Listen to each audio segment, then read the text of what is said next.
ഒരേ സമയം ഇരയ്ക്കൊപ്പവും വേട്ടക്കാരനൊപ്പവും. മുനമ്പം വഖഫ് വിഷയത്തിൽ ചില രാഷ്ട്രീയ പാർട്ടികളുടെ നിലപാട് അതാണ്.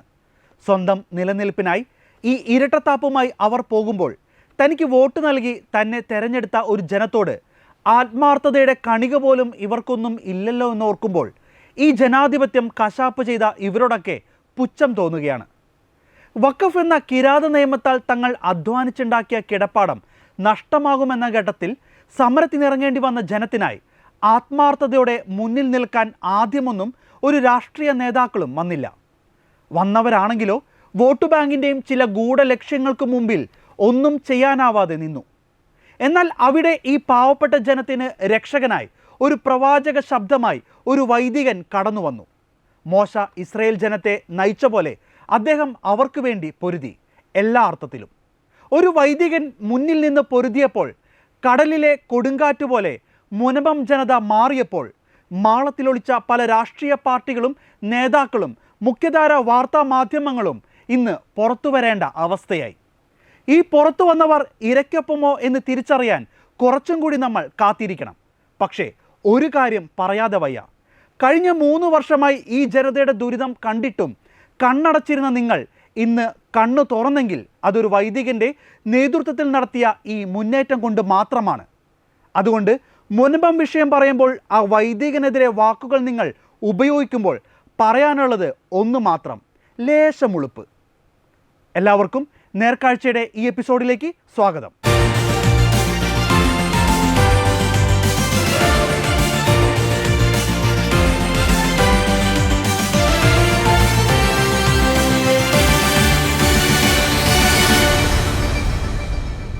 ഞാൻ ആമുഖത്തിൽ പറഞ്ഞ ആ വൈദികൻ ഫാദർ ജോഷി മയ്യാറ്റിൽ അച്ഛനാണ് ഇന്ന് നേർക്കാഴ്ചയിൽ നമ്മളോടൊപ്പം. അച്ഛാ, സ്വാഗതം. നമ്മളിപ്പോൾ ഈ ഒരു വിഷയം അന്ന് ദേശീയ തലത്തിൽ ശ്രദ്ധിച്ചു. കേന്ദ്രമന്ത്രി കിരൺ റിജിജു ഈ വിഷയവുമായി ബന്ധപ്പെട്ട് അദ്ദേഹം പോസ്റ്റ് ഇട്ടു. അച്ഛൻ നടത്തിയ ഒരു മൂവ്മെൻറ്റ് എനിക്ക് തോന്നുന്നു കുറച്ച് നാളുകളായിട്ട് ഇത് അടങ്ങിക്കിടക്കുകയായിരുന്നു, അല്ലെങ്കിൽ ആരും ശ്രദ്ധിക്കാതെ വന്ന സ്ഥലത്താണ് വളരെ ഒരു പ്രവാചക ശബ്ദം പോലെ തന്നെ ഒരു രീതിയിൽ ദീപികയിൽ വരുന്ന ആർട്ടിക്കിൾ അതുവഴി ഇതിൻ്റെ ഒരു ഭീകരത ലോകം അറിയുന്നൊരു കാര്യം. കഴിഞ്ഞ ദിവസം മുനമ്പത്ത് കോൺഗ്രസ് പാർട്ടി ജില്ലാ കോൺഗ്രസ് നടത്തിയ ഈ ഒരു മുനമ്പം വിഷയമായി ഒരു ഐക്യദാർഢ്യ സമ്മേളനം. എല്ലാവരും ഏറെ പ്രതീക്ഷയോടെയാണ് ആ ഒരു സമ്മേളനത്തെ കണ്ടത്. കാരണം കോൺഗ്രസ് പാർട്ടി പ്രതിപക്ഷ നേതാവ് പങ്കെടുക്കുന്നു, MP, DCC പ്രസിഡന്റ്, ഇവരെല്ലാം പങ്കെടുക്കുന്ന ഒരു ഇത്. അവിടെയും ഞാൻ ഇത് ഒരു ഇൻ്റർവ്യൂ വരുന്നതിന് മുമ്പ് കോമൺ ആയിട്ട് പറയുന്ന കാര്യമാണ്. ശ്രീ ഹൈബി ഈഡൻ MPയുടെ ഒരു ചില പ്രസ്താവനകൾ, അദ്ദേഹം വഞ്ചി സ്കോറിലും ആ ഒരു പ്രസ്താവന അതുപോലെ തന്നെ ആവർത്തിച്ചു. കുറച്ചും കൂടി വളരെ ഒരു MPയുടെ സ്ഥാനത്ത് നിന്ന് വളരെ ബാലിശമായ രീതിയിൽ എനിക്ക് തോന്നി. കാരണം 5 മാസം മുമ്പ് അദ്ദേഹം ഇതേക്കുറിച്ച് അറിഞ്ഞിട്ടുണ്ട്. 2022 മുതൽ അദ്ദേഹം അവിടെ MP ആണ്. അന്ന് അദ്ദേഹം അറിഞ്ഞില്ല എന്ന് പറയുന്നു. അത് അദ്ദേഹത്തിൻ്റെ ഏറ്റവും വലിയൊരു തെറ്റ്. 2024 അദ്ദേഹം അറിഞ്ഞു എന്ന് പറയുന്നു. ഞങ്ങളുമായി അദ്ദേഹം ഇതേക്കുറിച്ച് പറയുന്നു, പ്രതികരിക്കും, ഞാൻ ഇപ്പോഴാണ് ഇത് അറിഞ്ഞതെന്ന് പറയുന്നു. 5 മാസം കഴിഞ്ഞു അദ്ദേഹം MP ആയിട്ട് പോലും ഒരു സ്റ്റെപ്പ് പോലും ഈ വിഷയത്തിൽ, അല്ലെങ്കിൽ ഇങ്ങനെ ഒരു ജനത ഇവിടെ കിടക്കുന്നു, ഇവരുടെ കാര്യത്തിൽ എന്ത് ചെയ്യുമെന്ന് അദ്ദേഹം വന്നുപോലും അന്വേഷിച്ചിട്ടില്ല ഈ ഒരു മുൻപം വിഷയവുമായി ബന്ധപ്പെട്ട്. അതിനുശേഷം ലോക്സഭയിൽ ഇതിനെതിരെ ആക്ഷൻ കൂടി എടുത്തു. എന്നിട്ടും മിണ്ടാതിരുന്ന് ആദ്യമായി അദ്ദേഹം മുൻപത്ത് വരുന്നത് ഈ കഴിഞ്ഞ ദിവസമാണ്. ഈ ഒരു വിഷയം ഇത്രമാത്രം ദേശീയ തലത്തിൽ ശ്രദ്ധ വെച്ച അച്ഛനെ വീണ്ടും, അല്ലെങ്കിൽ അങ്ങനെ ഒരു ഗ്രൂപ്പിനെ വീണ്ടും അദ്ദേഹം ആ ഒരു പൊതുവേദിയിൽ വെച്ച് വർഗീയവാദികൾ, വിഘടനവാദികൾ, ആത്മീയ നേതാക്കൾ എന്നൊക്കെ പറയുമ്പോൾ അതിൻ്റെ പിന്നിലുള്ള ചില വളരെ ബാലിച്ച ഒരു MPയുടെ സ്ഥാനത്ത് നിന്ന് വരാൻ സാധിക്കാതെ അദ്ദേഹം അദ്ദേഹത്തിന് സംഭവിച്ചിട്ടുണ്ട്. അദ്ദേഹം കറക്റ്റ് ചെയ്യുന്നതിന് പകരം അദ്ദേഹം ഇങ്ങനെയുള്ള ചില ആരോപണങ്ങളിലേക്ക് പോകുന്നു. ആ ഒരു സമ്മേളനമായിട്ട് ബന്ധപ്പെട്ട അച്ഛനോട് എനിക്ക് ആദ്യം ചോദിക്കാനുള്ളത്, അവിടെയൊക്കെ ഉയർന്നു കേട്ടത് VD സതീശനായാലും ഉയർന്നു കേട്ടൊരു കാര്യം, നിങ്ങൾ ഇവിടെ നിന്ന് കുടിയൊഴിപ്പിക്കില്ല, അല്ലെങ്കിൽ നിങ്ങളാരും കുടിയൊഴിപ്പിക്കാൻ സമ്മതിക്കില്ല, ഞങ്ങൾ ജീവനോടെ ഉണ്ടെങ്കിൽ ഞങ്ങൾ അതിന് തയ്യാറാവില്ല, അല്ലെങ്കിൽ അങ്ങനെ ഒരിക്കലും സംഭവിക്കില്ല എന്ന് പറയണം. യഥാർത്ഥത്തിൽ കുടിയൊഴിപ്പിക്കലാണ് അവിടുത്തെ പ്രശ്നം. എന്താണ് അത് അങ്ങനെ രീതിയിലേക്ക് ചർച്ചകൾ മാറിപ്പോകുന്നത്? അത് ബോധപൂർവം മാറ്റിവിടുന്നതല്ലേ. വലിയ വീരവാചകങ്ങളാണ്. ചങ്കിൽ ചോരയുള്ളിടത്തോളം കാലം നിങ്ങളെ കുടിയിറക്കാൻ അനുവദിക്കില്ല എന്നൊക്കെ പറയുമ്പോൾ അതിലൊരു ഗുമ്മുണ്ട്. അത്തരത്തിലൊരു ഗുമ്മുണ്ടാക്കിയെടുക്കാനുള്ള ശ്രമം അത്രേ ഉള്ളൂ. സത്യത്തിൽ ഇവർ മനസ്സിലാക്കേണ്ടത് മുനമ്പം ജനതയുടെ കരുത്താണ്. എനിക്ക് വലിയ അഭിമാനമാണ് അവരെക്കുറിച്ച്, വലിയ ആദരവാണ് മുനമ്പത്തെ ആ ജനത്തോട് തോന്നുന്നത്.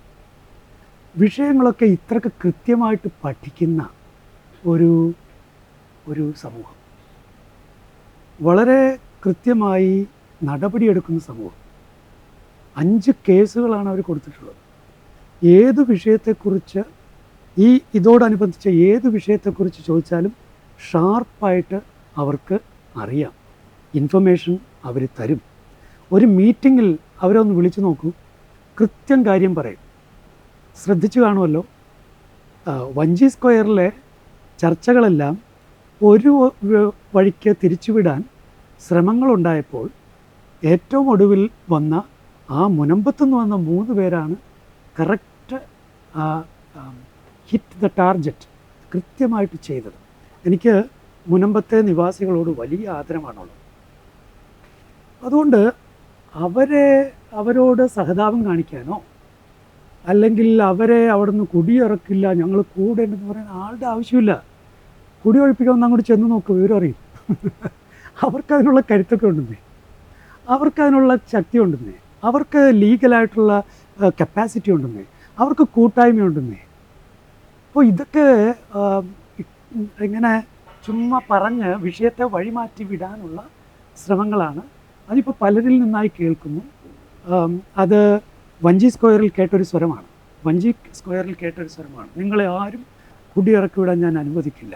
അത് ഇന്നലെ മുനമ്പത്ത് മുഴങ്ങി, കുടിയിറക്കി വിടാൻ അനുവദിക്കില്ല. ഇവിടുത്തെ പ്രശ്നം അതൊന്നും അല്ലല്ലോ.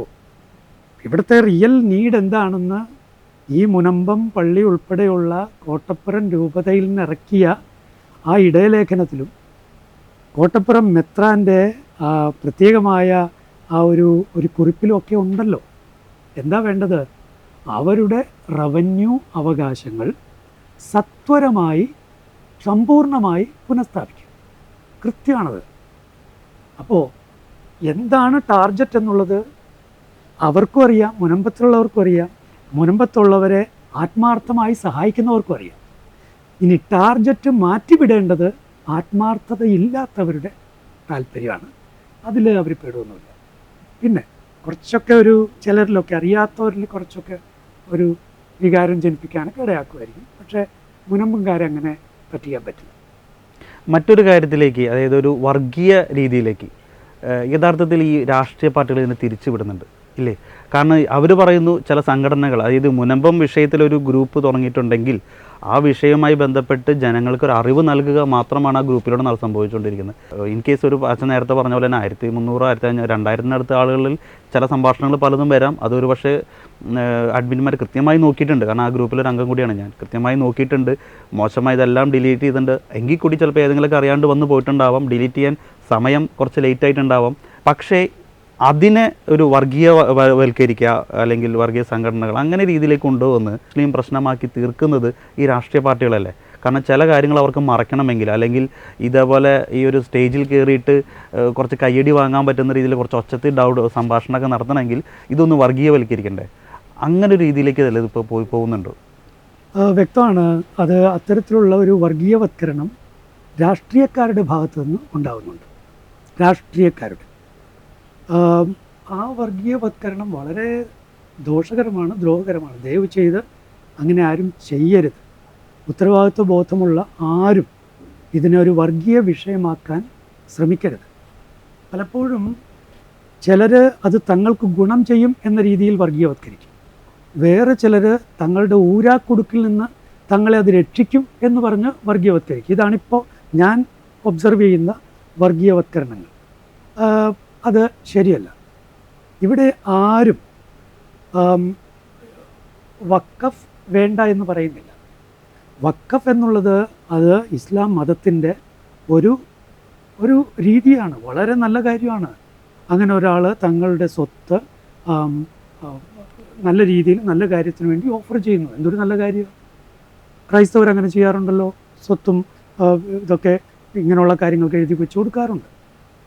വിൻസെൻ്റ് പോളൊക്കെ ചെയ്യുന്ന പ്രവർത്തനം എത്രയോ കാര്യമായിട്ട്. അപ്പോൾ ഇതൊക്കെ അങ്ങനെ ചെയ്യുന്നത് തീർച്ചയായിട്ടും മാനവികതയുടെ ഒരു തലമാണ്. അപ്പോൾ വഖഫിനെ ആരും എതിർത്തിട്ടില്ലല്ലോ. അതേസമയം വഖഫ് വേണ്ട, ഇവിടെ വഖഫ് ബോർഡ് വേണ്ട എന്നൊക്കെ പറയുന്നതിൽ ഒരു മത വിരുദ്ധതയുടെ ഒരു വിഷയമുണ്ട്. മറിച്ച് അങ്ങനെ ആരാണ് പറയുന്നത്? വഖഫ് വേണം, വഖഫ് ബോർഡ് വേണം. പക്ഷേ വഖഫ് ബോർഡിൻ്റെ ഇടപെടലുകൾ ഇന്ത്യൻ ഭരണഘടനയ്ക്ക് അനുസരിച്ചുള്ളതായിരിക്കണം. ഇന്ത്യൻ ഭരണഘടനയാണ് ഇന്ത്യൻ പൗരന്മാരെ ഭരിക്കേണ്ടത്. ഇന്ത്യൻ ഭരണഘടനയ്ക്ക് മുകളിൽ ഒരു മതരാഷ്ട്ര നിയമങ്ങൾ കൊണ്ടുവരാനായിട്ട് തക്ക വിധത്തിൽ കാര്യങ്ങൾ ഒരുക്കി കൊടുക്കുന്നത്, അത് ആണ് ഏറ്റവും വലിയ വർഗീയത. അതുകൊണ്ട് വഖഫ് തീർച്ചയായിട്ടും നിലനിർത്തപ്പെടണം. വഖഫ് ബോർഡ് കൃത്യമായിട്ട് കാര്യങ്ങൾ ചെയ്യണം. പക്ഷേ അതിന് കൃത്യമായ നിയതമായ നിയമങ്ങൾ ഉണ്ടാവണം. ഇപ്പോൾ നിലവിലുള്ള പ്രശ്നം വഖഫ് ആക്ട് അങ്ങേയറ്റം ലൂപ്പ് ഹോൾസ് ഇട്ട് ഉണ്ടാക്കിയിരിക്കുന്നു എന്നുള്ളതാണ്.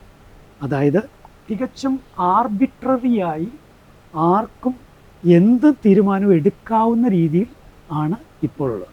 അതുകൊണ്ടാണല്ലോ വഖഫ് ബോർഡ് പറഞ്ഞു ഇത് വഖഫ് പ്രോപ്പർട്ടിയാണ്. അവർ ബ്ലോക്ക് ചെയ്തു. ഇപ്പോൾ ഇത്രയും പേര്, അതായത് ഏതാണ്ട് 450 കുടുംബങ്ങൾ, 610ഓളം പട്ടയങ്ങൾ ഒക്കെ ബ്ലോക്കായി നിൽക്കുകയാണ്. ഇവിടെ ഇത്തരത്തിലുള്ള ആ ഇടപെടലുണ്ടല്ലോ, കുറച്ച് കഴിയുമ്പോൾ പറയുന്നത് ഇത് വഖഫല്ല. ഒത്തിരി പേര് പറയാൻ തുടങ്ങിയിട്ടുണ്ട് വഖഫല്ല എന്ന്. ഇപ്പം ഞാൻ ഇന്നലെ പ്രതിപക്ഷ നേതാവിൻ്റെ വായിൽ നിന്ന് അത് കേട്ടു, സന്തോഷം തോന്നി. പക്ഷേ ഇതുവരെയും അതിൻ്റെ ഒഫീഷ്യലായിട്ടുള്ള സ്ഥാനത്തുള്ളവരാരും പറഞ്ഞിട്ടില്ല. വഖഫ് ബോർഡിൻ്റെ അംഗങ്ങളോ വഖഫ് ബോർഡ് ചെയർമാനോ അല്ലെങ്കിൽ മുസ്ലിം ലീഗിൻ്റെ ആളുകളോ നേതാക്കളോ അല്ലെങ്കിൽ ഏതെങ്കിലും മുസ്ലിം മതപണ്ഡിതനോ ഒരാളും ഇത് വഖഫല്ല എന്ന് ഇതുവരെ പറഞ്ഞിട്ടില്ല. അപ്പോൾ വഖഫല്ല എന്ന് ഉറപ്പാണെങ്കിൽ അത് തെളിച്ച് പറയുക. അത് തെളിച്ച് പറഞ്ഞാൽ ഈ പ്രശ്നമൊക്കെ നിമിഷനേരം കൊണ്ട് തീരില്ല. ആ പാവങ്ങൾ എത്ര വർഷമായി ഇങ്ങനെ കഷ്ടപ്പെടുന്നത്. അതുകൊണ്ട് വർഗീയവത്കരണം ദയവ് ചെയ്ത് രാഷ്ട്രീയ പാർട്ടിക്കാരും അതുപോലെ ഒരു പ്രസ്ഥാനവും നടത്തരുത്. നമ്മുടെ നാട് സ്നേഹത്തിലും സന്തോഷത്തിലും സമാധാനത്തിലും സാഹോദര്യത്തിലും ജീവിച്ച് മുന്നോട്ട് പോകേണ്ടതാണ്. അതുകൊണ്ട് ഈ വിഷയത്തെ വർഗീയവത്കരിക്കാൻ രാഷ്ട്രീയ പാർട്ടികൾ ശ്രമിക്കരുത് എന്നാണ് എനിക്ക് പറയാം. പ്രതിപക്ഷ നേതാവ് വി ഡി സതീശൻ പറഞ്ഞൊരു മറ്റൊരു കാര്യമുണ്ട്. ഇപ്പോൾ കേന്ദ്രത്തിൽ സർക്കാർ കൊണ്ടുവന്നിരിക്കുന്ന ഈ ഒരു അമെൻമെൻറ്റും മുനമ്പോ വിഷയം തമ്മിൽ ഒരു ബന്ധമില്ല എന്ന് അദ്ദേഹം ഇന്നലെ ഉറപ്പിച്ച് പറയുകയുണ്ടായിരുന്നു. അതിനെക്കുറിച്ച് എന്താണ്? അദ്ദേഹം പറഞ്ഞത് വളരെ ശരിയാണ്. അതായത് മുനമ്പം വിഷയവും വഖഫ് ഭേദഗതി ബില്ലും തമ്മിൽ ഒരു ബന്ധവുമില്ല. ബന്ധമുള്ളത് എന്തിനാ? മുനമ്പം വിഷയവും വഖഫ് ആക്ടിനും തമ്മിലാണ് ബന്ധമുള്ളത്. കാരണം മുനമ്പത്ത് ഇതുപോലൊരു വിഷയമുണ്ടാകാൻ കാരണം 1995 വഖഫ് ആക്റ്റും 2013 അതിൻ്റെ അമെൻമെൻറ്റുമാണ്. അപ്പോൾ നിയമങ്ങൾ ഒത്തിരിയേറെ ലൂപ്പ് ഹോൾസ് ഇട്ട് ചെയ്തിരിക്കുന്നു. ആ ലൂപ്പ് ഹോൾസ് ഉപയോഗിച്ച് വഖഫ് ബോർഡിലേക്ക് എത്തുന്നവർ അവരുടെ ഔചിത്യബോധമനുസരിച്ച് കാര്യങ്ങൾ ചെയ്യുന്നു. അത് വലിയ പ്രശ്നങ്ങളിലേക്ക് നീങ്ങുന്നു. ഇപ്പോൾ പറയുന്നുണ്ട് വഖഫ് ബോർഡുമായി ബന്ധമില്ലാത്തവരാണ് ഇതൊക്കെ ചെയ്യുന്നതെന്ന്. അല്ല, വഖഫ് ആക്റ്റാണല്ലോ വഖഫ് ബോർഡ് ഉണ്ടാക്കിയിരിക്കുന്നത്. വഖഫ് ബോർഡിൻ്റെ സ്റ്റാറ്റ്യൂട്ട് എന്ന് പറയുന്നത് അതൊരു സ്റ്റാറ്റ്യൂട്ടറി ബോഡിയാണല്ലോ. അപ്പോൾ സ്റ്റാറ്റ്യൂട്ടറി ബോഡി എന്ന് പറയുന്നത് വഖഫ് ബോർഡ് എന്ന് പറയുന്നത് വഖഫ് ആക്റ്റിൽ അധിഷ്ഠിതമാണ്. അപ്പോൾ വഖഫ് ആക്ട് 1995 വന്നതോടുകൂടിയാണ് പിന്നീട് അങ്ങോട്ട് കുറച്ച് നാൾ ചെന്നപ്പോൾ 2007, 2008 ആകുമ്പോഴേക്കും വഖഫ് സംരക്ഷണ സമിതി എന്ന് പറഞ്ഞ് 2 പേര് കേസ് കൊടുക്കുന്നു. ആ കേസ് കൊടുത്തതിൻ്റെ ഫലമായിട്ട് 2008 അച്യുതാനന്ദൻ സർക്കാർ, കേരള സർക്കാർ നിസാർ കമ്മിറ്റിയെ ഇത് പഠിക്കാനായിട്ട് നിയോഗിക്കുന്നു. ഇതെല്ലാം വയ്ക്കുന്നത് എന്തിൻ്റെ പേരിലാണ്? വഖഫ് ആക്ടിൻ്റെ പേരിലാണ്. വഖഫ് ആക്ട് അവിടെ ഇല്ലെങ്കിൽ ഇതൊന്നും നടക്കില്ല. കോടതി നിർദ്ദേശം കൊടുത്തു. എന്തുകൊണ്ടാണ് കോടതി നിർദ്ദേശം കൊടുത്തത്? ഇവിടെ ഈ സ്റ്റാറ്റ്യൂട്ട്സ് ഇങ്ങനെ ഉള്ളതുകൊണ്ടാണ് കോടതി നിർദ്ദേശം കൊടുക്കുന്നത്. അപ്പോൾ 2008 നിസാർ കമ്മിറ്റി അന്വേഷണം നടത്തുന്നു. എന്നിട്ട് ഗവൺമെൻറ്റിന് റിപ്പോർട്ട് കൊടുക്കുന്നു, ഇത് വഖഫ് പ്രോപ്പർട്ടിയാണ്. ഇത് വഖഫ് പ്രോപ്പർട്ടി ആണെന്ന് ഉള്ള ന്യൂസ് വന്നതോടുകൂടി സർക്കാരിന് ഇത് വലിയ പ്രശ്നമായി. കാരണം അത്രയും പേര് അവിടെ താമസിക്കുകയാണ്. അതുകൊണ്ട് അതൊന്നും എല്ലാം ചവിട്ടിപ്പിടിക്കുന്നത് പോലെ ആയിരുന്നു പിന്നീട് അങ്ങോട്ട്. പിന്നീട് ഇടത് സർക്കാർ വീണ്ടും വന്നപ്പോൾ 2016 വഖഫ് ബോർഡിൻ്റെ പ്രോപ്പർട്ടീസ് എല്ലാം തിരിച്ചു പിടിക്കുക എന്നുള്ള പ്രസ്താവന നടത്തി. അത് വഖഫ് ആക്ട് ഉള്ളത് കൊണ്ടാണ്. അപ്പോൾ വഖഫ് ആക്ട് നിലവിലുള്ളത് കൊണ്ട് നിലവിലുള്ള സർക്കാർ അത് ചെയ്യാൻ ബാധ്യസ്ഥരായി മാറുകയാണ്. അതുകൊണ്ട് തിരിച്ചു പിടിക്കുമെന്ന് പറഞ്ഞു. പിന്നെ 2019 മുതൽ പിന്നീട് അതിനുള്ള സ്റ്റെപ്പുകൾ തുടങ്ങി. 2022 ഇവർ കരമടക്കം ചെന്നു. ഇതാണ് അവിടുത്തെ സംഭവം. അല്ല, അപ്പോഴും ഒരു സംശയം ചോദിക്കാന്ന് വെച്ചാൽ, ഈ വഖഫ് ബോർഡ് ഇതിനകത്ത് ഇടപെട്ടിട്ടില്ലെങ്കിൽ ഒരു പക്ഷേ ഇങ്ങനെ കാലം പോലും അടയ്ക്കാൻ പറ്റാത്ത രീതിയിൽ, ലീഗലായിട്ട് ഇവർക്ക് ഒന്നും ചെയ്യാൻ പറ്റാത്ത രീതിയിലേക്ക് ഈ ഭൂമി ഒരിക്കലും ആവില്ലല്ലോ. ഇല്ല, വഖഫ് ബോർഡ് ഇടപെട്ടു. വഖഫ് ബോർഡ് ഇത് വഖഫ് പ്രോപ്പർട്ടിയാണ് എന്ന് പ്രഖ്യാപിച്ചുകൊണ്ട് അവർ ഡിസൈഡ് ചെയ്തു. അപ്പോൾ ഈ വി.ഡി. സതീശൻ ആൾ ഇന്നലെ പറഞ്ഞത് വളരെ പൊട്ടത്തെറ്റല്ല. അപ്പോൾ വഖഫ് ആയിട്ടൊരു ബന്ധമില്ല, അല്ലെങ്കിൽ വഖഫ് അല്ല ഈ ഭൂമി എന്ന് പറയുന്നത് തന്നെ അല്ല.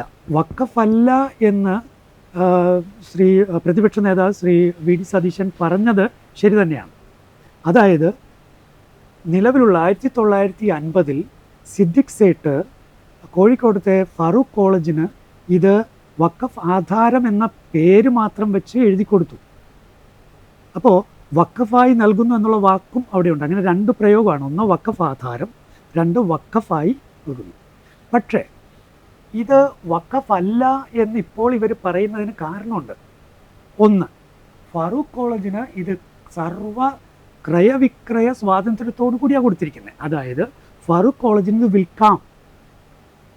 രണ്ട്, അതിൽ പറയുന്നുണ്ട് ഇത് ഈ പ്രോപ്പർട്ടി ഇത് വിദ്യാഭ്യാസ കാര്യങ്ങൾക്ക് വേണ്ടി, മുസ്ലിം സമുദായത്തിൻ്റെ വിദ്യാഭ്യാസ കാര്യങ്ങൾക്ക് വേണ്ടി ഉപയോഗിക്കണം. അത് എന്നിട്ട് കണ്ടീഷൻ വെക്കുകയാണ്, അത് ഏതെങ്കിലും രീതിയിൽ നിന്നു പോവുകയോ ഫറൂഖ് കോളേജ് നിന്നു പോവുകയോ അല്ലെങ്കിൽ ഇത് നടക്കാതെ വരികയോ തനിക്ക് തന്നെ തൻ്റെ കുടുംബത്തിന് തന്നെ തിരികെ വരണം. വഖഫ് എന്നുള്ള കൺസെപ്റ്റിൽ ഈ തനിക്ക് തിരികെ വരിക എന്ന് പറയുന്നൊരു സംഗതി ഇല്ല. Once a waqf always a waqf, അതാണല്ലോ ശരിയത്ത് ലോ. അപ്പോൾ ആ ലോ വെച്ചിട്ട് ഇത് വഖഫ് ആണെന്ന് പറയാനാവില്ല. അതുകൊണ്ട് ഇത് വഖഫ് അല്ല എന്ന് പറയുന്നവരുടെ ആർഗ്യുമെൻറ്റ് വളരെ ശരിയാണ്. ഇത് വഖഫ് പ്രോപ്പർട്ടി അല്ല. പക്ഷേ വഖഫ് ബോർഡ് ഇതിനെ വഖഫാക്കി പറഞ്ഞ് വച്ചിരിക്കുകയാണ്. അതുകൊണ്ട് ശ്രീ വി.ഡി. സതീശൻ പറഞ്ഞ അക്കാര്യം വളരെ സത്യമാണ്. അദ്ദേഹം പറഞ്ഞ രണ്ടാമത്തെ കാര്യവും പ്രധാനപ്പെട്ടതാണ്. അതുകൊണ്ട് കേരള സർക്കാർ ഇതിനു വേണ്ടി നടപടിയെടുക്കണം. അദ്ദേഹം പറഞ്ഞത് എന്താണ്? ഈ വഖഫ് ബോർഡ് അംഗങ്ങളെ നിയമിച്ചത് ആരാണ്? കേരള സർക്കാരാണ്. അതുകൊണ്ട് കേരള സർക്കാർ ഇടപെട്ടാൽ ഇത് തീരും. അതുകൊണ്ട് എനിക്ക് തോന്നുന്നു ചിത്രത്തിലേക്ക് ഇന്നേ വരെ കേരള സർക്കാരോ അല്ലെങ്കിൽ പാർട്ടി ഇതുവരെ കടന്നു വന്നില്ല. അവരുടെ MLA ഇടതുപക്ഷക്കാരനാണ്, അദ്ദേഹം ഇതിൻ്റെ കൂടെ നിൽക്കുന്നുണ്ട് എന്ന് പറയുന്നു. പക്ഷേ അദ്ദേഹത്തിന് ഒന്നും ചെയ്യാൻ പറ്റാത്ത അവസ്ഥയിലേക്ക് എത്തി നിൽക്കുകയാണ്. എനിക്ക് തോന്നുന്നു ഹൈബീഡൻ വരുന്നതിന് മുമ്പ് തൊട്ട് ആദ്യ സമയം മുതൽ ഈ MLA അവരുടെ കൂടെ നിൽക്കുന്നുണ്ട്, ഈ മുനമ്പം ജനതയുടെ കൂടെ നിൽക്കുന്നുണ്ട്. അവർ മുനമ്പത്തുകാർ നമ്മളത് പറഞ്ഞിട്ടുള്ളതാണ്. പക്ഷേ അദ്ദേഹത്തിന് ഒന്നും ചെയ്യാൻ പറ്റുന്നില്ല. അദ്ദേഹത്തിൻ്റെ പാർട്ടി, അദ്ദേഹത്തിൻ്റെ ഭരണം 10 വർഷമായിട്ട് ഭരിക്കുന്നു. വഖഫ് ബോർഡിലുള്ളവരും സർക്കാർ നിയമിക്കുന്ന ആളുകൾ വഖഫ് ബോർഡിൽ നിൽക്കുന്നു.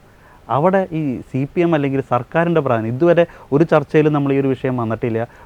ഈ കേന്ദ്ര സർക്കാരിനെതിരെ പറയുന്നുണ്ട്, സംസ്ഥാന പറഞ്ഞ കോൺഗ്രസിനെതിരെ പറയുന്നുണ്ട്. പക്ഷേ ഇവിടെ ഈ സർക്കാരിൻ്റെ CPMൻ്റെ റോൾ എന്താ? CPM ഇപ്പോൾ ഗാലറിയിലിരുന്ന് കളി കാണുകയാണ്. സത്യത്തിൽ ഉണ്ണികൃഷ്ണൻ MLA പ്രത്യേകം അഭിനന്ദിക്കേണ്ടതുണ്ട്. കാരണം മുനമ്പത്തെ ജനത്തോട് ചേർന്ന് നിന്നിട്ടുള്ള രാഷ്ട്രീയക്കാരൻ അദ്ദേഹമാണ്. അദ്ദേഹം അവരോട് കൂടെ എപ്പോഴും ഉണ്ടായിരുന്നു. പ്രത്യേകിച്ച് കരമടക്കണമെന്നുള്ള ഇവരുടെ നിർബന്ധത്തിന് ഉണ്ണികൃഷ്ണൻ MLA തന്നെയാണ്, ഉണ്ണികൃഷ്ണൻ MLA തന്നെയാണ് ഇവരോട് കൂടെ പോയതും തിരുവനന്തപുരത്ത് പോയതും. ഒത്തിരി പ്രശ്നങ്ങളൊക്കെ മറികടന്ന് പക്ഷേ കരം അടച്ച് ഇപ്പോൾ അവർക്ക് കരമടക്കാനായിട്ട് കഴിഞ്ഞു. പക്ഷേ കരമടക്കുമ്പോഴും ഓർക്കണം, വില്ലേജിലും താലൂക്ക് ഓഫീസിലൊക്കെ കിടക്കുന്നത് ഇത് വഖഫ് പ്രോപ്പർട്ടി ആയിട്ട്. അപ്പോൾ വഖഫ് പ്രോപ്പർട്ടിക്ക് ഇവർ കരമടക്കുന്നു എന്നുള്ള വളരെ ഒരു അനോമലിയാണ് ഇപ്പോൾ ഉള്ളത്. ഇനി അങ്ങനെ ഇടതുപക്ഷത്തിൻ്റെ ഒരു MLA ഇവരോട് കൂടെ നിന്നു. പക്ഷേ എന്തുകൊണ്ടാണ് ഇടതുപക്ഷം ഇതുവരെ ഇവരോട് കൂടെ നിൽക്കാത്തത് എന്നൊരു ചോദ്യം, അത് ശക്തമായൊരു ചോദ്യമാണ്. ഇപ്പോഴുള്ള ഈ ഒരു സമയത്ത് തന്നെയാണ് കേരള സർക്കാരിൻ്റെ വഖഫ് വകുപ്പ് മന്ത്രിയുടെ നേതൃത്വത്തിൽ JPCക്ക് അപേക്ഷ പോയിരിക്കുന്നത് ഇതിലൊരു ഭേദഗതിയും നടത്താൻ പാടില്ല. അപ്പോൾ വഖഫ് ആക്റ്റിൽ ഒരു ഭേദഗതിയും നടത്താൻ പാടില്ല എന്ന് കേരളത്തിൻ്റെ സ്വരമായിട്ട് ഇപ്പോൾ പുറത്തേക്ക് റിപ്പോർട്ട് പോയിരിക്കുകയാണ്. സത്യത്തിൽ കേരള സർക്കാർ വലിയ ഒരു ദ്രോഹമാണ് അതിലൂടെ ചെയ്തത്. ഇന്ത്യ മുന്നണി എന്ന രീതിയിൽ ഇന്ത്യ മുന്നണിയുടെ പൊതുവായ നയമാണോ ഇത്? ഒരുപക്ഷെ അതുകൊണ്ടായിരിക്കാം അങ്ങനെ ചെയ്തത്. പക്ഷേ അത് അവർ എപ്പോഴും പറയുന്ന ആ തൊഴിലാളി വർഗത്തോട് ചെയ്യുന്ന വലിയ ദ്രോഹമാണ് ആ ഒരു റിപ്പോർട്ട്. എന്ന് മാത്രമല്ല, വഖഫ് ബോർഡ് അംഗങ്ങളെ വഖഫല്ല എന്നിപ്പോൾ ഏതാണ്ട് എല്ലാവർക്കും തന്നെ ബോധ്യപ്പെട്ടിരിക്കുന്ന ഈ സമയത്ത് വഖഫ് ബോർഡ് അംഗങ്ങളെ പിണറായി വിജയൻ നമ്മുടെ മുഖ്യമന്ത്രി തന്നെ നേരിട്ട് ഈ വിഷയം ഏറ്റെടുത്ത് എത്രയും വേഗം വഖഫ് ക്ലെയിം പൂർണ്ണമായും പിൻവലിച്ച് അതൊക്കെ വളരെ പെട്ടെന്ന് ചെയ്യാവുന്നുള്ളൂ. കാരണം ഇവരുടെ ആർബിട്രറി ആയിട്ടുള്ള ഈ ഒരു അവകാശവാദത്തെ ഇപ്പോൾ ഇവരെല്ലാവരും മനസ്സിലാക്കുന്നു, ഇത് വഖഫല്ല. സത്യം അതുതന്നെയാണ്. അങ്ങനെയെങ്കിൽ ആത്മാർത്ഥതയോടുകൂടി കേരള സർക്കാർ ഇതിൽ ഇടപെടണം. ഒപ്പം ഇത് ചെറായി മുനമ്പം ജനത്തിൻ്റെ പ്രശ്നം മാത്രമല്ല, ഇത് ഇന്ത്യ ഒട്ടാകെയുള്ളൊരു പ്രശ്നമാണ്. അതിൻ്റെ കാരണം എന്താണ്? അത് വഖഫ് ആക്റ്റാണ്. വഖഫ് ആക്ടിനെ ഗൗരവമായി പഠിക്കാൻ കേരള സർക്കാർ തയ്യാറാവണം. ഭേദഗതി ബില്ലിനെ പഠിച്ചു, റിപ്പോർട്ട് കൊടുത്തു. പക്ഷേ വഖഫ് ആക്ടിനെ പഠിച്ചോ? ഇതാണ് എൻ്റെ ചോദ്യം. വഖഫ് ആക്ടിനെ ഗൗരവമായി പഠിച്ചോ? സത്യത്തിൽ വഖഫ് മുനമ്പം ഗ്രൂപ്പ് പോലെയുള്ള ആ ഗ്രൂപ്പ്, 1800ഓളം പേരുള്ള ആ ഗ്രൂപ്പ് എത്ര ഗൗരവത്തോടെയാണ് ഈ വിഷയം പഠിച്ചുകൊണ്ടിരിക്കുന്നത്. സത്യത്തിൽ ജനം നിയമാവബോധമുള്ളവരായി വളർന്നു വരാനുള്ള ഒരു അവസരം ഈ വിവാദം ഉണ്ടാക്കിയെന്നുള്ളത് വളരെ സന്തോഷകരമാണ്. എനിക്ക് തോന്നുന്നു ഒരുപക്ഷെ ഈ രാഷ്ട്രീയക്കാർ കുറേയൊക്കെ പ്രതിരോധത്തിലായതും ഈ ഒരു കാര്യം കൊണ്ട് തന്നെ വളരെ സത്യമാണ്. കാരണം ജനങ്ങൾക്കെല്ലാം അറിയാം ഇവരുടെ മുമ്പിൽ ഇനി എന്ത് പറയും എന്നുള്ളൊരു സത്യം. അതായത് ഇവരുടെ ചില ഇരട്ടത്താപ്പ് ജനം തുറന്ന് കണ്ടു ഈ ഒരു വിഷയവുമായി ബന്ധപ്പെട്ട്. അങ്ങനെ ഒരു വിഷയം തോന്നുന്നു. മറ്റൊരു കാര്യം, ഇപ്പോൾ ഈ സർക്കാരിൻ്റെ അച്ഛൻ നേരത്തെ പറഞ്ഞതിനെ കൂട്ടി ഇത് പറയുകയാണെങ്കിൽ, ഇപ്പോൾ വി ഡി സതീശൻ പറഞ്ഞു സർക്കാർ നിയോഗിക്കുന്ന അംഗങ്ങളാണ് അവർ, ഇതല്ല ഇപ്പോൾ ഓൾറെഡി ഇതെല്ലാം അറിഞ്ഞ സ്ഥിതിക്ക് അവരല്ല എന്ന് പറഞ്ഞാൽ ഇത് തീർന്ന പ്രശ്നമുള്ളൂ. എന്തുകൊണ്ട് മുഖ്യമന്ത്രിയോ വഖഫ് മന്ത്രിയോ സർക്കാരോ ഇന്നേ വരെ, ഇപ്പോൾ മലപ്പുറം പല വിഷയങ്ങൾ അവർ എടുത്തെടുത്ത് പറയുന്നുണ്ട്, പല കാര്യങ്ങളും ചർച്ച ചെയ്യുന്നുണ്ട്, മുനമ്പം എന്നൊരു വാക്ക് ഇതുവരെ മിണ്ടിയിട്ടില്ല? കോൺഗ്രസ് പ്രതികൂട്ടിലാണെങ്കിൽ അടുത്തൊരു പ്രതികൂട്ടിൽ ഈ CPM ഈ സർക്കാരും കൂടി ആവേണ്ടതല്ലേ? ബിജോ, ഇത് ഒത്തിരി വർഷങ്ങളായി കേരളത്തിൽ നമ്മൾ അനുഭവിക്കുന്ന ഒരു പ്രശ്നമാണ്. അതായത് ക്രൈസ്തവരുടെ വിഷയങ്ങൾ നമ്മൾ ഉൾപ്പെട്ടു വരുന്ന നമ്മൾ അനുഭവിക്കുന്ന ന്യായമായ പ്രശ്നങ്ങളിൽ സത്യത്തിൻ്റെയും നീതിയുടെയും വശത്ത് നിന്ന് ഇടപെടാൻ ഇന്ന് ഇടത്തോ വലത്തോ രാഷ്ട്രീയക്കാർ തയ്യാറല്ല. രണ്ടു കൂട്ടരും, അത് കോൺഗ്രസ് ആവട്ടെ CPM ആകട്ടെ, രണ്ടു കൂട്ടരും ഇവിടെ വർഗീയത കളിച്ചുകൊണ്ടിരിക്കുകയാണ്. ഈ ഒരു വർഗീയ കളി അവസാനിപ്പിക്കണമെന്നാണ് നമുക്ക് ഈ പാർട്ടികളോടൊക്കെ അഭ്യർത്ഥിക്കാനുള്ളത്. നമ്മുടെ നാടിനെ കുട്ടിച്ചോറാക്കുന്ന ഈ രാഷ്ട്രീയക്കാരുടെ വർഗീയ കളി ദയവ് ചെയ്ത് അവസാനിപ്പിക്കുക. നമ്മുടെ നാടിൻ്റെ നന്മയാണ് നമ്മൾ മുന്നിൽ കാണേണ്ടത്. ഇവിടെ മതങ്ങളെ അല്ല നോക്കേണ്ടത്, ഇവിടെ സത്യവും നീതിയുമാണ് നോക്കേണ്ടത്. വഖഫല്ല എന്ന് കൃത്യമായി അറിയാവുന്ന ഒരു വിഷയത്തിൽ കേരള സർക്കാർ എത്രയും വേഗം ഇടപെട്ട് ആ മുനമ്പത്തെ ജനത്തിന് നീതി നടത്തി കൊടുക്കണമെന്ന് ദയവ് ചെയ്ത് ഞാൻ വളരെ താഴ്മയോടെ സർക്കാരിനോട് അഭ്യർത്ഥിക്കുക. ഓക്കെ, എന്തായാലും മറ്റൊരു കാര്യം, ഇപ്പോൾ ഇത്ര നാൾ മുഖ്യധാര വാർത്താമാധ്യമങ്ങളൊന്നും ഈ വിഷയത്തിൽ ഇടപെട്ടിട്ടില്ല. കഴിഞ്ഞ ദിവസങ്ങളിലൊക്കെ ആയിട്ട് അവർ വന്നു തുടങ്ങി. എനിക്കൊരു ദേശീയ മാധ്യമങ്ങളടക്കം വന്നതിന് ശേഷമാണ് നമ്മുടെ കേരളത്തിലെ മുഖ്യധാര മാധ്യമങ്ങൾ ഈ മുനമ്പത്തേക്ക് വന്നത് എന്നത് വളരെ രസകരമാണ്. വഞ്ചി സ്കോൾ നടത്തിയ അത്രയും വലിയൊരു സമരം പോലും കവർ ചെയ്യാൻ ഒരു മാധ്യമവും വാർത്താ മാധ്യമങ്ങൾ വന്നില്ല എന്നത് പറയുമ്പോൾ വളരെ ലജ്ജ തോന്നിയായിരുന്നു. ഡിജോ, ഇത് വളരെ വ്യക്തമാണല്ലോ, വളരെ വ്യക്തമാണ്. ഇതിൻ്റെ പിന്നിലുള്ളത് പരസ്യബോധമാണ്. ഒരു പരസ്യബോധമെന്നോ പരസ്യ ആർത്തി എന്നോ വിളിക്കാം. അതായത് മാധ്യമധർമ്മത്തെ പരസ്യ ആർത്തി വിഴുങ്ങിയിരിക്കുന്നു. ദീപിക എൻ്റെ 2 ആർട്ടിക്കിള് കൊടുത്തു എന്നതിൻ്റെ പേരിൽ മാത്രം ദീപികയ്ക്ക് പരസ്യം തരില്ല എന്ന് നേരിട്ട് ദീപികയുടെ ഓഫീസിൽ ഒരു കൂട്ടർ വിളിച്ച് പറഞ്ഞിട്ടുണ്ട്. അപ്പോൾ ഇത്തരത്തിലുള്ള പ്രശ്നങ്ങളുണ്ട്. സാമ്പത്തികമായ ബുദ്ധിമുട്ടിലേക്ക് മാധ്യമങ്ങളെ തൽപര കക്ഷികൾ കൊണ്ടുപോകും. ഇത് തന്നെയാണ് വിഷയം. പക്ഷേ ഒരു കാര്യം ഓർക്കണം, കൊട്ടയിട്ട് മൂടി വെക്കാൻ ഒരിക്കലും കഴിയില്ല സത്യത്തെ. മാധ്യമങ്ങൾ സത്യം പറഞ്ഞില്ലെങ്കിൽ കല്ലുകൾ സത്യം വിളിച്ചു പറയും. ഇന്ന് സോഷ്യൽ മീഡിയ ഉള്ളത് മുഖ്യധാരാ മാധ്യമങ്ങൾക്ക് ഒരു ലജ്ജിക്കാനുള്ള ഒരു അവസരമായി മാറരുത്. നോക്കൂ, സോഷ്യൽ മീഡിയയാണ് സത്യത്തിൽ ഈ വിഷയത്തെ ഹൈലൈറ്റ് ചെയ്തത്. ചെറുപ്പക്കാരാണ് ഈ വിഷയം ഏറ്റെടുത്തത്. എന്നിട്ടും നമ്മൾ പല വിധത്തിൽ ശ്രമിച്ചു, പല രീതികൾ ശ്രമിച്ചിട്ടും നമ്മുടെ കേരളത്തിലെ മുഖ്യധാരാ മാധ്യമങ്ങളൊന്നും മുനമ്പം ജനത്തിനു വേണ്ടി വന്നില്ല, നിന്നില്ല, റിപ്പോർട്ട് ചെയ്തില്ല. ദീപിക പത്രം മാത്രമാണ്. ഒപ്പം തീർച്ചയായിട്ടും മറ്റ് നിങ്ങളെപ്പോലെ Goodness T V, Shekinah T V ഇതെല്ലാം കാര്യമായിട്ട് മുന്നോട്ട് വന്നു. പക്ഷേ ഒരു പ്രത്യേകിച്ച് ഇത്തരത്തിൽ ഉള്ള മുഖ്യധാരാ മാധ്യമങ്ങൾ, പത്രമാധ്യമങ്ങളാകട്ടെ ദൃശ്യമാധ്യമങ്ങളായിട്ട് മുന്നോട്ട് വന്നില്ല. പക്ഷേ ആ ഗ്യാപ്പിലാണ് നാഷണൽ മാധ്യമങ്ങൾ ഇവിടെ എത്തിയത്. അപ്പോൾ എന്താണ് അവിടെ സംഭവിച്ചത് എന്ന് മാധ്യമങ്ങൾ, ഇവിടെയുള്ള സെക്കുലറിസത്തിന് വേണ്ടി നിലകൊള്ളുന്നു എന്ന് അവകാശപ്പെടുന്ന മാധ്യമങ്ങൾ ചിന്തിക്കണം.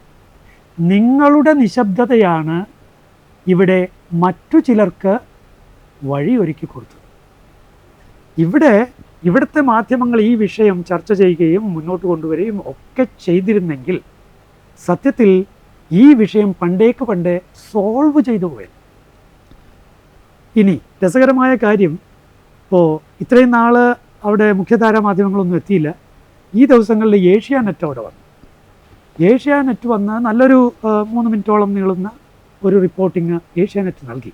പക്ഷേ ഏഷ്യാനെറ്റ് ചാനൽ പറഞ്ഞത് വലിയ ദ്രോഹമായിപ്പോയി. ആ മുനമ്പംകാരോട് ഇങ്ങനെ ദ്രോഹം ചെയ്യരുതായിരുന്നു, അവർ വളരെയേറെ വിഷമിക്കുന്ന ആളുകളാണ്. അപ്പോൾ എന്താ പറഞ്ഞേ, വഖഫ് ബോർഡിൻ്റെ സ്ഥലം അല്ലെങ്കിൽ വഖഫ് ഇവർ വാങ്ങിയെന്നാണ്. വഖഫ് സ്ഥലം ഇവർ വാങ്ങി. ഇല്ല, അത് തിരുത്തേണ്ടതാണ്. ഏഷ്യാനെറ്റ് ടി വി അത് തിരുത്തി പറയേണ്ടതാണ്. അവർ വാങ്ങിയത് വഖഫ് സ്ഥലമല്ല. നിങ്ങൾക്ക് സംശയമുണ്ടെങ്കിൽ 1975 സെപ്റ്റംബർ 30 ബഹുമാനപ്പെട്ട കേരള ഹൈക്കോടതി ഡിവിഷൻ ബെഞ്ച് പുറപ്പെടുവിച്ച വിധി നിങ്ങൾ വായിച്ചു നോക്കൂ. കൃത്യമായി പറഞ്ഞിരിക്കുകയാണ്, രജിസ്റ്റേർഡ് ഗിഫ്റ്റ് ഡീഡ് എന്നാണ്. അത് വഖഫ് പ്രോപ്പർട്ടി അല്ല. ഇത് കേരളത്തിലെ ഹൈക്കോടതിയാണ് പറഞ്ഞത്. എപ്പോൾ? 1975. വഖഫ് ബോർഡ് ഇവിടെ നിലവിൽ വന്നപ്പോഴാണ് 1995. 20 വർഷങ്ങൾക്ക് മുൻപ് കേരള ഹൈക്കോടതി കൃത്യമായി പറഞ്ഞിരിക്കുന്നു ഫാറൂഖ് കോളേജിനുള്ള സ്വതന്ത്ര അവകാശമുള്ളത്. അതിൻ്റെ കോണ്ടെക്സ്റ്റ് ഉണ്ട്. നാട്ടുകാരും ഫാറൂഖ് കോളേജും തമ്മിൽ കേസുണ്ടായി.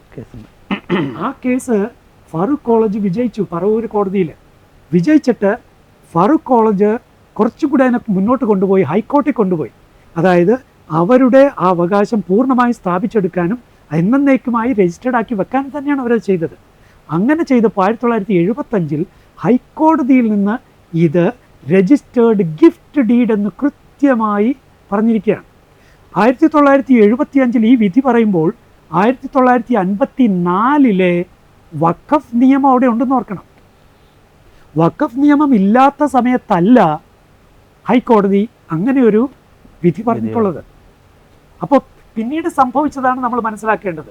അതായത് ഒരു ഹൈക്കോടതി വിധിയെ മറികടക്കാൻ പിന്നെ ആർക്കാണ് ഇവിടെ കഴിയുന്നത്? സുപ്രീം കോടതിക്കാണ്. പക്ഷേ 2019 മുതലുള്ള പ്രവർത്തനങ്ങളിലൂടെ വഖഫ് ബോർഡ് ഹൈക്കോടതിയുടെ വിധിയെ മറികടന്ന് അതിനെ വഖഫ് പ്രോപ്പർട്ടിയായി പ്രഖ്യാപിച്ചു. ഇവിടെ വളരെ ഗുരുതരമായ ഒരു കോടതി അലക്ഷ്യം നിൽക്കുന്നുണ്ട്. ഞാൻ പറയും, ഹൈക്കോടതി നേരിട്ട് ഇടപെടേണ്ട ഒരു വിഷയമാണിത്. കാരണം ഹൈക്കോടതിയുടെയും മുകളിൽ വേറൊരു വിധി പ്രസ്താവിക്കാൻ ആരാണ് വഖഫ് ബോർഡ്? വഖഫ് ബോർഡ് ഒരു കോടതിയാണോ? ഇത് വളരെ പ്രധാനപ്പെട്ട ഡിജോ. വഖഫ് ബോർഡ് ഒരു കോടതിയാണോ? അല്ല. വഖഫ് ബോർഡ് ഒരു സ്റ്റാറ്റ്യൂട്ടറി ബോഡി മാത്രമാണ്. പക്ഷേ വായിച്ചു നോക്കൂ, വഖഫ് ആക്ട് വകുപ്പ് 40 ഉപവകുപ്പ് 1 വഖഫ് ബോർഡിന് ഏതെങ്കിലും ഒരു പ്രോപ്പർട്ടി വഖഫ് ആണ് എന്ന് റീസൺ ടു ബിലീവ്, വിശ്വസിക്കാൻ കാരണമുണ്ടെങ്കിൽ, വിശ്വസിക്കാൻ കാരണം എന്ന് പറഞ്ഞാൽ അപ്പൂപ്പൻ പറഞ്ഞു കേട്ടിട്ടുണ്ട്, അല്ലെങ്കിൽ ആ പുസ്തകത്തിൽ അവിടെ ഏതോ എഴുതി വെച്ചിട്ടുണ്ട്, പിന്നെ ഞങ്ങളുടെ പാട്ടിൽ ഇങ്ങനൊരു സാധനമുണ്ട്. ഇങ്ങനെ വിശ്വസിക്കാൻ എന്തെങ്കിലും ഒരു കാരണമുണ്ടെങ്കിൽ അവർക്ക് എന്തു ചെയ്യാം? അത് വഖഫായി പ്രഖ്യാപിക്കാം. ഇവിടെ ശ്രദ്ധിക്കേണ്ട കാര്യം, 1978 വരെ ലാൻഡിനുള്ള അവകാശം ഒരു മൗലിക അവകാശമായിരുന്നു ഇന്ത്യയിൽ. 1978 ഇവിടെ ഒരു നിയമം കൊണ്ടുവന്നു. മൗലിക അവകാശം എന്നുള്ള ആ പ്രയോഗം എടുത്തു മാറ്റി. പിന്നെ എന്താ കൊണ്ടുവന്നത്? കോടതി വിധി തീർപ്പിലൂടെ അല്ലാതെ ആർക്കും ടൈറ്റിൽ നഷ്ടപ്പെടുന്നില്ല.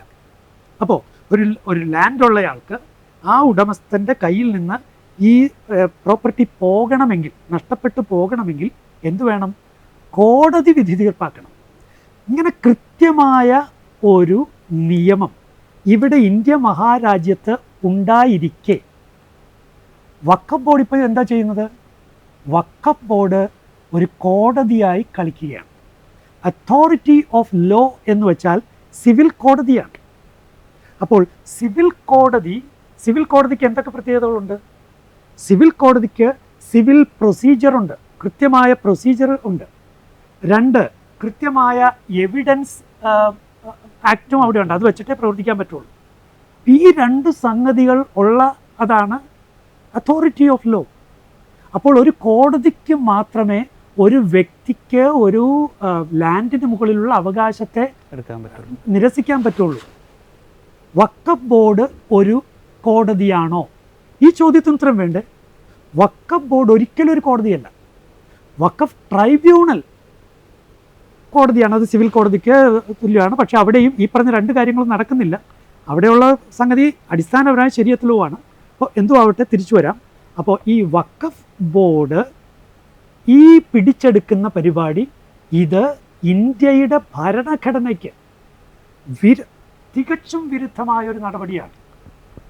2, ഹൈക്കോടതിയുടെ വിധിയെ മറികടന്ന് ഒരു അപ്രഖ്യാപിത സുപ്രീം കോടതിയായി ചെറായി വിഷയത്തിൽ, മുനമ്പം വിഷയത്തിൽ വഖഫ് ബോർഡ് പ്രവർത്തിച്ചിരിക്കുന്നു.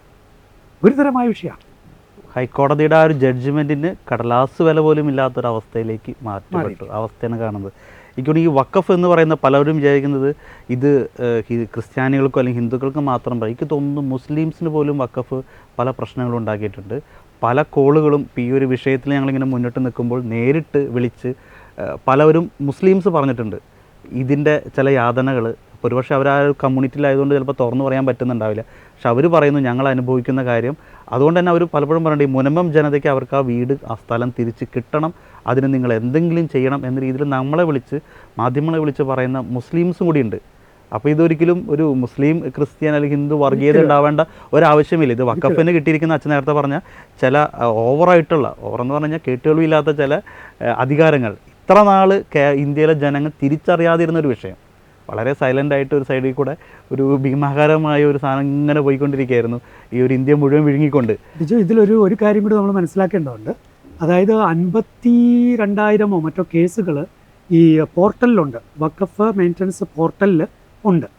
അതിൽ ഏതാണ്ട് 10,000-ഓളം കേസുകളും മുസ്ലിം സഹോദരങ്ങളാണ് കൊടുത്തിരിക്കുന്നത്.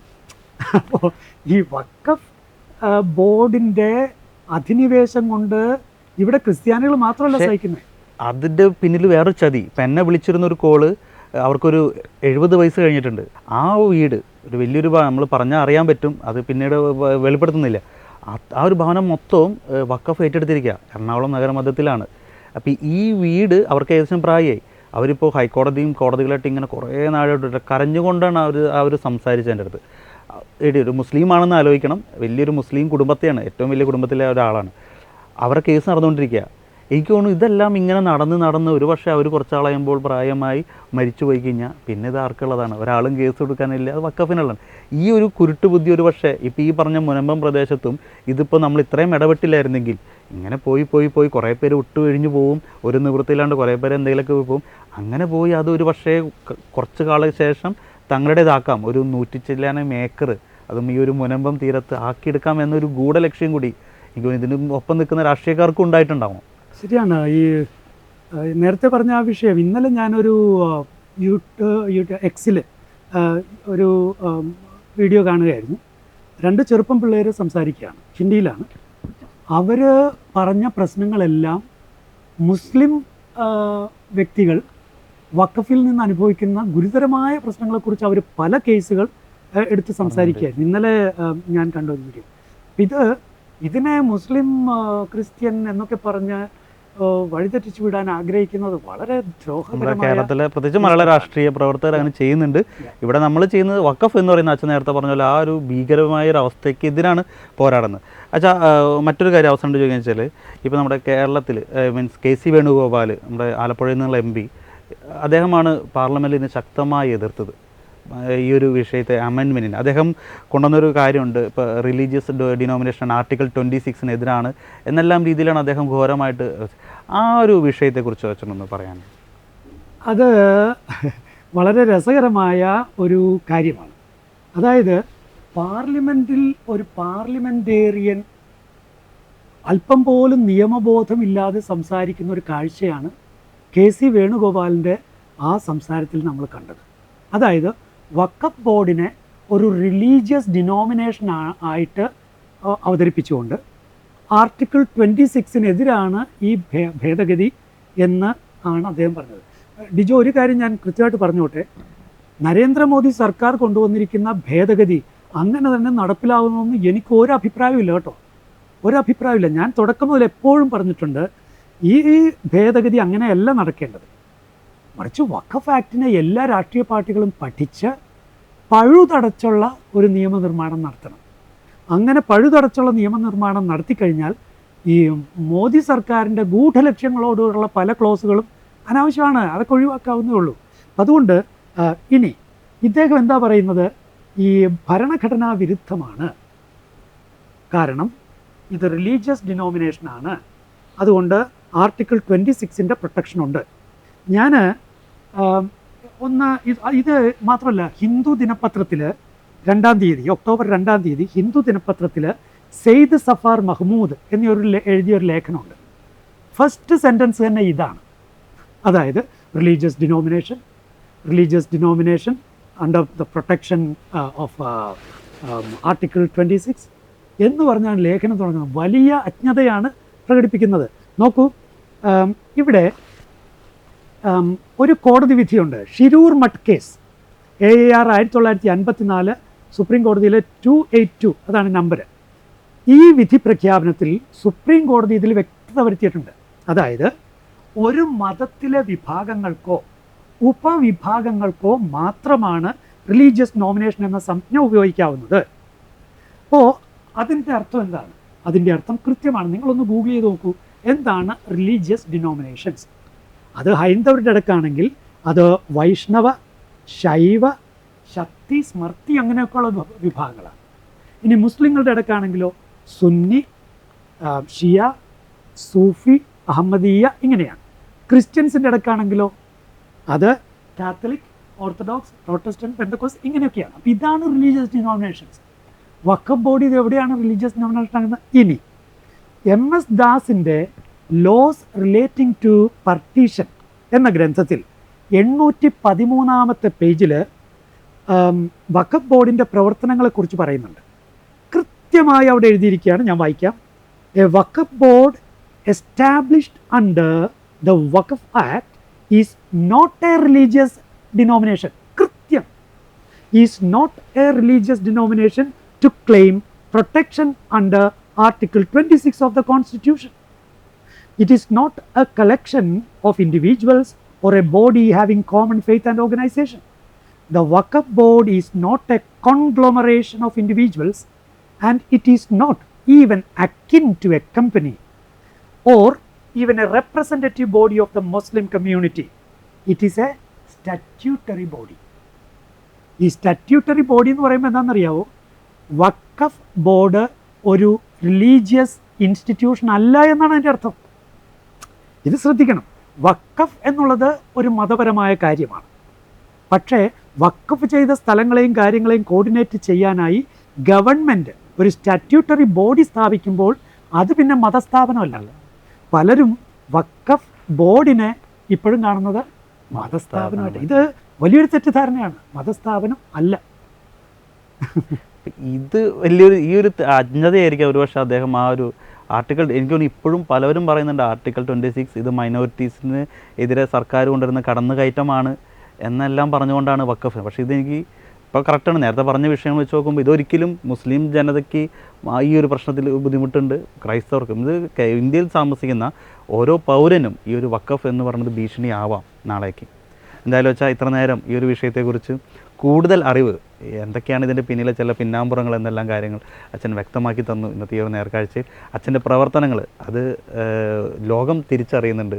അച്ഛൻ ഈ ഒരു മുനമ്പം ജനതയ്ക്ക് വേണ്ടി മുമ്പിൽ നിന്നുകൊണ്ട് തന്നെ ഈ വഖഫ് എന്ന് പറയുന്ന ഈ ഒരു ബോർഡിൻ്റെ ചില കൊള്ളരുതായോ അല്ലെങ്കിൽ തെറ്റുകൾ അച്ഛൻ ചൂണ്ടിക്കാണിക്കുന്നത് ലോകം തിരിച്ചറിയുന്നുണ്ട്. സത്യത്തെ സ്നേഹിക്കുന്നവർ അച്ഛൻ്റെ ഒപ്പം നിൽക്കുന്നുണ്ട്. എനിക്ക് പറയാനുള്ളത് വളരെ നന്ദിയാണ്. ഗുഡ്നസ് TV വളരെ ഭംഗിയായി ഈ കാര്യം ജനങ്ങളിലേക്ക് എത്തിക്കുന്നു. നിങ്ങളോട് എനിക്ക് നന്ദി പറയാനുണ്ട്. എനിക്ക് ദയവ് ചെയ്ത് നമ്മുടെ പൊളിറ്റീഷ്യൻസിനോടൊക്കെ പറയാനുള്ളത്, ജനത്തിൻ്റെ വിഷയമാണ്, ജനത്തിൻ്റെ വിഷയമാണ്. ആത്മാർത്ഥതയോടുകൂടി നിലകൊള്ളാം. ഒപ്പം മറ്റെല്ലാ പ്രസ്ഥാനങ്ങളോടും, അത് സമുദായ പ്രസ്ഥാനങ്ങളോടോ എന്തിനോടും പറയാനുള്ളത്, ജനത്തിൻ്റെ പ്രശ്നമാണ്. സത്യവും നീതിയും വിട്ട് ഒന്നിനും നിൽക്കാതിരിക്കും. എന്നെ ശത്രുവായി കാണരുത് എന്നുകൂടി ഞാൻ നിങ്ങളോട് ദയവ് ചെയ്ത് അഭ്യർത്ഥിക്കുകയാണ്. ഞാൻ ശത്രുവല്ല. ഈ ജനാധിപത്യ മതേതര ഭാരതത്തിൽ വേണ്ടി നിലകൊള്ളുന്ന ഒരു പൗരനാണ്. ഒരു ഇന്ത്യൻ പൗരനായി ഇത്തരം കാര്യങ്ങൾക്ക് വേണ്ടി ശക്തമായി നിലകൊള്ളുന്നതിൽ ഞാൻ അഭിമാനം കൊള്ളുന്നു. ദയവ് ചെയ്ത് എന്നെ ശത്രുവായി ഒരു പാർട്ടിയും കാണരുത്. ശരിയാണ്, കുറ്റപ്പെടുത്തുകയും ശക്തമായി നിയമം പഠിച്ച് അത് മുന്നോട്ട് കൊണ്ടുവരികയും ചെയ്തുകൊണ്ട് നിങ്ങളെ ഞാൻ ചലഞ്ച് ചെയ്യുന്നുണ്ട്. അതിനിയും തുടരും. പക്ഷെ ഞാൻ നിങ്ങളുടെ ആരുടെയും ശത്രുവല്ല. സമാധാനം. ഓക്കെ അച്ഛാ, അപ്പോൾ ഒരുപാട് നന്ദി. നേർക്കാഴ്ചയുടെ ഇന്നത്തെ എപ്പിസോഡ് ഇവിടെ പൂർണ്ണമാകുകയാണ്. വീണ്ടും അടുത്ത ആഴ്ച മറ്റൊരു വിഷയമായി നമുക്ക് വീണ്ടും കാണാം. നന്ദി.